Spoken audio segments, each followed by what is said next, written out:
ശരിക്കും പറഞ്ഞാൽ ഏതെങ്കിലുമൊക്കെ രീതിയിൽ നമ്മൾ അതിനുവേണ്ടി ഇറങ്ങി തിരിക്കുമ്പോൾ ആരെങ്കിലുമൊക്കെ നമ്മുടെ ഒരു ഇതായിട്ട് എത്തും അല്ലേ? അതൊരു വലിയ നമുക്കൊരു ലക്ഷ്യം ഉണ്ടെങ്കിൽ നമ്മൾ അതിനുവേണ്ടി ഡൈവേർട്ട് ആവാതെ അതിനുവേണ്ടി പരിശ്രമിച്ചാൽ ഉറപ്പായും നമ്മൾ ആ ലക്ഷ്യത്തിലേക്ക് എത്തും. ചിലപ്പോൾ ചില ആളുകൾ 1-2 വർഷത്തിലെത്തും, ചില ആളുകൾ 10 വർഷം എടുക്കും. പക്ഷേ അൾട്ടിമേറ്റ്ലി നമ്മൾ ആ ലക്ഷ്യത്തിലേക്ക് എത്തും. എത്ര വർഷം എടുത്തു പുണ്യാളനിലേക്ക് എത്താൻ?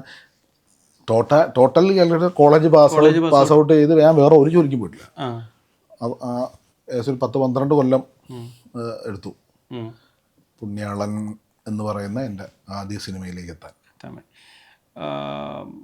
ദാദാ ഫാൽക്കെ ഒരു പുരസ്കാരം കിട്ടിയൊരു ഷോർട്ട് ഫിലിം ഒക്കെ ചെയ്തില്ലേ?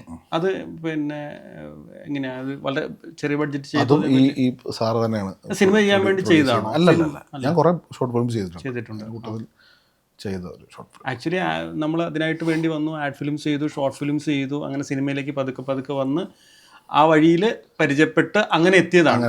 ആക്ച്വലി അസിസ്റ്റ് ചെയ്തിട്ടില്ല? ഇല്ല, ഒരു സിനിമയിലും ചെയ്തിട്ടില്ല. അപ്പോൾ നമ്മൾ തന്നെ സ്വയം എക്സ്പീരിയൻസ് ഒക്കെ ഉണ്ടാക്കി നമ്മൾ തന്നെ പഠിച്ച് ചെയ്യാന്നൊക്കെ പറയുന്നത്. സുഹൃത്തുക്കളുണ്ട്, അപ്പോൾ പല ലൊക്കേഷനിൽ പോവുകയും സിനിമയോട് ചേർന്ന് നിന്നിട്ടുണ്ട്. ഏകദേശം ഒരു 6-7 കൊല്ലമായിട്ട് സിനിമയോട് ചേർന്ന് തന്നെയാണ് നിൽക്കുന്നത്. ഈ പറയുന്ന പോലെ ഒരു പൂർണ്ണമായും ഒരു അസിസ്റ്റന്റ് ഡയറക്ടർ എന്നുള്ള നിലയ്ക്ക് വർക്ക് ചെയ്തിട്ടില്ല എന്ന്